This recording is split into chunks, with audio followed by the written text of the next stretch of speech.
नमस्कार साथियों। आज के इस वीडियो लेक्चर में हम UP board class 10th model question paper 2022-23 के लिए जो यूपी एमएसपी पर अपलोड किया गया है इसे मैं आपको पूरा सॉल्व कराऊंगा और साथ ही साथ आपको कुछ मैं ऐसी फिक्सेड चीज़ें भी बताऊंगा जिससे आप अपने बोर्ड एग्जाम को बहुत अच्छी तरीके से क्लियर कर सकते हैं। अगर आप 12th के साथियों से पूछेंगे तो मैंने एक अपनी तरफ से मॉडल पेपर जारी किया था जिसमें से बहुत सी चीज़ें सटीक देखने को मिली थी और तो और अनसीन पैसेज भी वहीं से आया था। तो देखिए 3 घंटे 15 मिनट आपको पढ़ने के लिए रहेंगे। पार्ट ए आपका ऑब्जेक्टिव रहेगा, तो ये चीज़ें आप समझ चुके हैं क्योंकि पेपर दे रहे हैं पिछले।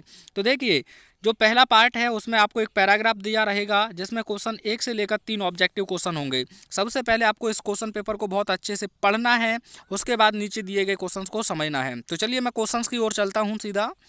तो we are unable to hear a sound if, यदि यानी कह रहा है हम एक आवाज़ को सुनने में असमर्थ होते हैं। इफ यदि यह कितनी हो, इट इज़ टू लो यानी कि यह अत्यधिक धीमी हो। इट इज़ टू हाई या यह हद से ज़्यादा हो। इट इज़ टू नॉइसी उसका मतलब वही है अत्यधिक शोर हो। Both A and B. तो देखिए दोस्तों यहाँ कहा गया है कि जो ज़्यादा आवाज़ होगी उसे भी हम सुन नहीं पाएंगे, अगर ज़्यादा धीमी होगी तो भी हम इसे सुन नहीं पाएंगे। तो इसीलिए इसमें हमारा कहने का मतलब है ऑप्शन नंबर 4 आपका सही होगा, यानी कि ना तो ज़्यादा धीमी को सुन सकते हैं और ना ही ज़्यादा को। अगला है the two extremes are alike means, यहाँ पूछ रहा है कि दोनों अत्यधिकाएँ एक समान होती हैं, इसका मतलब क्या है। तो देखिए दोस्तों इसमें आपको ध्यान से देखेंगे तो पूरे सेंटेंस को उसे एनालिसिस करेंगे तो इसका मतलब होता है extreme positive is better than extreme negative. तो ऐसी बात तो कोई नहीं गई है, अत्यधिकता तो किसी की भी नहीं होती है। Excess of everything is not good, अगर नॉट गुड की जगह पर यहाँ बैड होता तो भी चलता। और कह रहा है we get almost the same result in both the situation. तो यह ऑप्शन आपका सही है, यानी कि हम दोनों ही स्थितियों में, यानी किसी भी चीज़ की अत्यधिकता होगी तो हम दोनों ही स्थिति में समान रिजल्ट को पाएंगे। तो ऑप्शन नंबर सी सही है। Which word in the passage opposite of slow, slow माने होता है धीमा, तो आपको एक वर्ड दिया है रैपिड, रैपिड माने होता है तेजी से। तो यह आप पैसेज में देखेंगे तो आपको मिल जाएगा। तो देखिए मैं यहाँ शो कर देता हूँ। तो देखिए यहाँ कहीं आपको रैपिड शब्द देखने को मिल जाएगा। देखिए ये दिया हुआ है रैपिड, तो यहाँ इसका अपोजिट वर्ड हो जाएगा। आगे देखिए choose the correct option to the answer following, यहाँ आपको सही आंसर भरना है। तो यह टेंसेज से लिया गया है। आई खाली जगह देयर विल माई पेरेंट्स, मैं अपने माता पिता के साथ वहाँ, विल जाऊँगा, वेंट गया, हैड गॉन जा चुका हूँ। तो ऐसी स्थिति में आप तीनों को ही रखेंगे तो ज़्यादा बेहतर रहेगा, यानी कि तीनों का कहने का मतलब एक ही है। If you want to know about new things, यदि आप नई चीज़ों के बारे में जानना चाहते हैं तो यू आर आप हो। तो दोस्तों उसे हम कहते हैं क्यूरियस यानी कि जिज्ञासु। कॉजस आप जानते हैं, और कॉन्साइंस इसका मतलब होता है अंतरात्मा। केयरलेस माने होता है केयरलेस, आप जानते हैं क्या होता है लापरवाह। तो अब अगला वर्ड, अगला क्वेश्चन जो है यहाँ आपको रीऑर्डरिंग से देखने को मिलेगा। तो यहाँ रीअरेंज करना है। तो 4 ऑप्शन है, इनमें से कोई एक ऑप्शन सही है। तो दोस्तों सबसे पहले देखें माई टॉयस, तो टॉयस सब्जेक्ट नहीं बन सकता है। ब्रदर खाली रह नहीं सकता है तो यह भी नहीं होगा। टू शेयर यह इन्फिनेटिव से नहीं होगा। तो माई ब्रदर लव्स मेरा भाई पसंद करता है टू शेयर साझा करना हिज टॉयस अपने खिलौनों को। तो ऑप्शन नंबर सी आपका सही है। ऐसे ही वहाँ आपको देखना है। Which of the following word is miss spelt, यहाँ मिस स्पेल्ट क्या है। देखिए एबंडेंस यह मीनिंग आपका गलत है, यहाँ भी ए ही होना चाहिए था क्योंकि ये तीनों मीनिंग सही हैं आपकी। ही जंप्ड खाली जगह द बेल, तो दोस्तों जब भी जंप्ड अगर किसी सतह के ऊपर कूद रहा है तो अपॉन का यूज आप करेंगे। जैसे यहाँ बैल की जगह पर टेबल होता तो आप अपॉन लगा देते। अगर जंप्ड अगर वह छत से करता यानी कि रूफ होता जंप्ड, तो फिर आप वहाँ फ्रॉम का प्रयोग करते। किसका करते, फ्रॉम का। वेल की बात करें, रिवर की बात करें, वहाँ आपको इनटू के साथ चला जाना है तो इनटू ऑप्शन आपका सही होगा। अब इस क्वेश्चन नंबर 9 से लेकर 10 आपको इस पैराग्राफ को पढ़ना है और फिर आंसर देने हैं। तो मैं नहीं पढ़ रहा हूँ क्योंकि लगातार पढ़ाते आ रहा हूँ।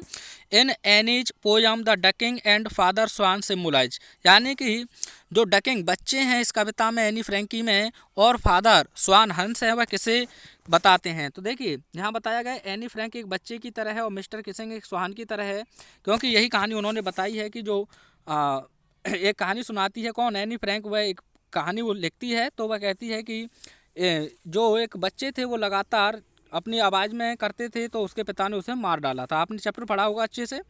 अगला देखिए, mister Keesing had assigned any extra homework earlier because, यानी मिस्टर किसिंग शुरुआत में एनी को अत्यधिक कार्य देते थे, इसका कारण क्या है? तो ही हेटेड हर, ऐसी तो कोई बात आई नहीं है वहाँ। एनी वॉज पुअर, नहीं, ये भी बात सही नहीं है। एनी मिसबिहेव नहीं करती थी, बल्कि आपको ध्यान रखना है टॉक्ड टू मच, यानी कि वह चैटर बॉक्स थी, बातूनी थी। तो ऑप्शन नंबर 4 तो सही है। आगे देखिए, मंडेला पास्ड, मंडेला ने कितने वर्षों को जेल में गुजारा था? तो 30, आपने देखा था 30 वर्षों को उन्होंने जेल में गुजारा था। तो चैप्टर्स अच्छे से पढ़कर जाएं। महासी रिज, जो महासी नाम की मछली है वो फाउंड इन कुर्ग, कुर्ग में पाई जाती है, तो उसे हम कहते हैं a large fresh water fish. Option number first इसमें सही है। और भी मैं आपको मॉडल पेपर आज ही संजय को अपलोड कराऊंगा। तो देखिए, द बस कंडक्टर वॉज, जो बस कंडक्टर था वह था मैन, कैसा था? रूड, असभ्य तो नहीं था दोस्तों, वो तो मजाक किया था। जॉली, बिल्कुल आपका आंसर यही सही है। सेल्फिश नहीं था और स्ट्रेंज भी नहीं था, वो अजनबी नहीं था। तो ऑप्शन नंबर बी सही है। उसके बाद यह पोयम से है, इसे आपको पढ़ना है। तो कह रहा है who is the speaker in the above lines, यानी कि ऊपर की लाइनों में वक्ता कौन है? Don't bite your nails Amanda, यानी अपने दांतों को दांतों से नाखूनों को मत काटो अमांडा, या चबाओ अमांडा। तो यह बात किसने कही गई है? तो दोस्तों अमांडा तो खुद है, तो वो अपने आप से बात नहीं करेगी, और फ्रेंड्स की बात नहीं की गई है, पड़ोसियों की नहीं गई है, मतलब माता पिता की कही गई है। तो ऑप्शन नंबर बी आपका सही होगा। The speaker is speaking like this because, यानी कि जो वक्ता है वह ऐसा क्यों बोल रहा है? अमांडा इज अनरूली गर्ल, नहीं दोस्तों, ऐसी बात नहीं है। अमांडा रिमेन्स अनटाइडी, यह भी नहीं है। वह निर्देश दे रहे हैं जिससे कि अमांडा आगे और अच्छा व्यवहार कर सके, क्योंकि ये गलत आदत होती है। तो सी ऑप्शन सही है। उसके बाद it was a temptation to keep Tricky on as a permanent guest because, यानी कि यह ट्रिकी को हमेशा के लिए अपना मेहमान रखने का एक प्रलोभन था। तो यह क्यों था? Mrs Pumphrey did not want Tricky, नहीं दोस्तों, बैग वापस चाहती थी वह, ये गलत हो जाएगा। Tricky did not create problem, क्या वह प्रॉब्लम नहीं करता था? ऐसी कोई बात नहीं है। Tricky was not recovering fast, हो गया था, तो यह भी नहीं है। Mrs Pumphrey sent a lot of eatables that the doctor enjoyed, यानी कि यह बिस्की रम आपने पढ़ी होंगी, यही डॉक्टर साहब डॉक्टरों के लिए वह भेजती थी, तो इसीलिए उनका लालच बढ़ गया था। तो ऑप्शन नंबर 4 सही है। अनिल टॉट हरी सिंह टू, अनिल ने हरी सिंह को क्या सिखाया था? तो दोस्तों कुक एंड राइट बिल्कुल सिखाया था। Cook, right and add numbers, यह भी सिखाया था। राइट, लिखना। तो देखिए तीनों चीज़ें किस में मिल रही हैं आपको? इसमें मिल रही हैं। तो ऑप्शन नंबर यही सही है। सभी कार्य करवाए थे, लेकिन तीनों ज़्यादा बेहतर यही है।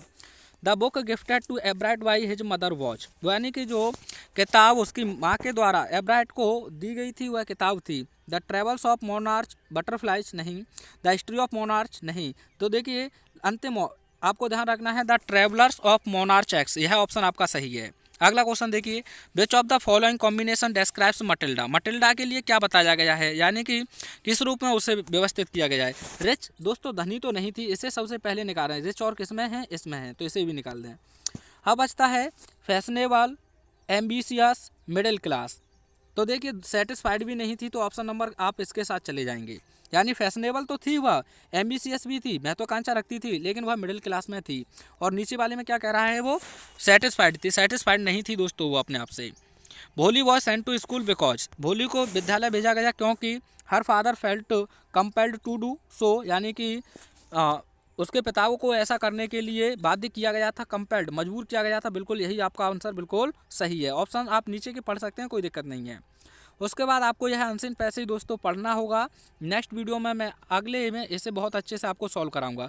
अगर आपको नहीं आता है सॉल्व करना, तो देखिए आपको कुछ कीवर्ड समझने हैं। जैसे जहाँ लिखा है स्टैचू ऑफ लिबर्टी, यानी कि लिबर्टी जो होती है स्वतंत्रता का स्टैचू, आप यहाँ देखिए कहाँ दिया गया है आपको।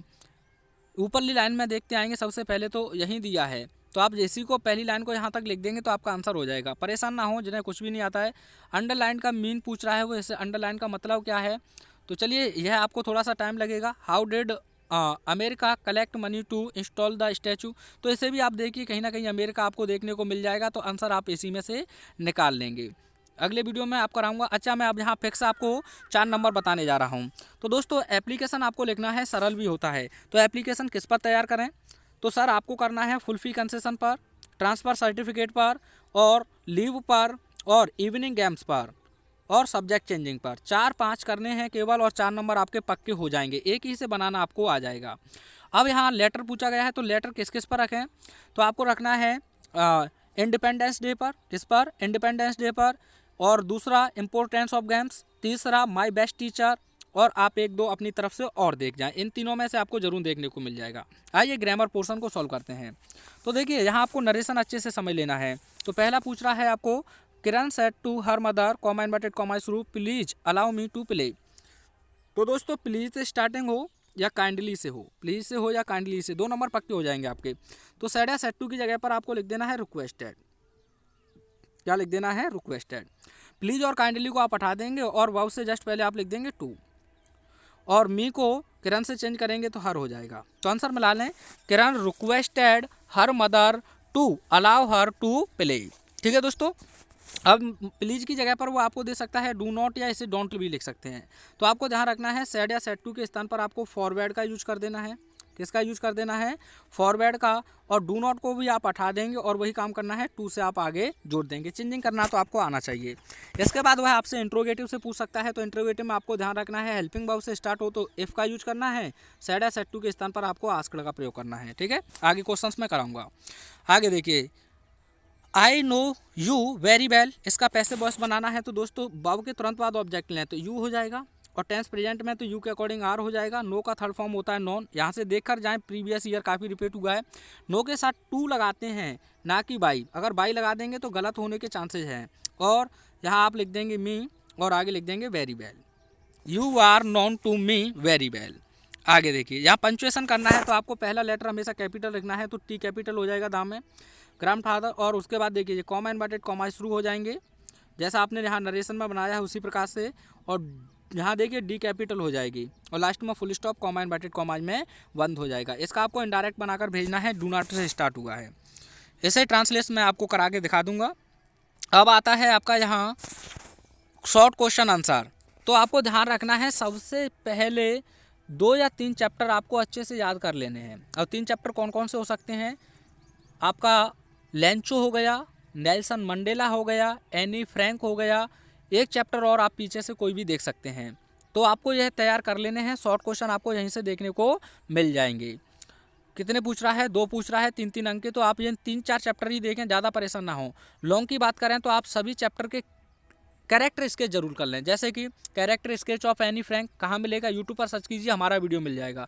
Character sketch of Nelson Mandela, character sketch of Lencho, character sketch of post master. चारों में से आपको एक देखने को मिल जाएगा। 4 अंक आपके यहाँ हो जाएंगे। उसके बाद यहाँ आपके फिक्स हैं दोस्तों, 4 लाइन की पोयम आप कौन सी भी याद कर लें। 4 लाइन की पोयम आप कौन सी भी याद कर लें और 3 सेंट्रल आइडिया रखें, fire and ice, the trees और एक dust of snow. Dust of snow. तो आपके 6 नंबर यहाँ कहीं नहीं गए हैं, कहीं नहीं गए हैं। सेंट्रल आइडिया अलग लिखना होगा, 4 लाइन की कविता आपको अलग लिखनी होगी। तो यह बात ध्यान रखें। अब आप कहेंगे कि मिले ही ना मिले, तो अथवा में यह क्वेश्चन देगा आपको 7 और 8 क्वेश्चन पर ध्यान रखना है। उसके बाद यहाँ शॉर्ट क्वेश्चन है। तो दोस्तों यही 4-5 चैप्टर आपको उधर से देख लेने हैं। और यहाँ कैरेक्टर स्केच आपको फिर याद करने होंगे। किस किस के रखें?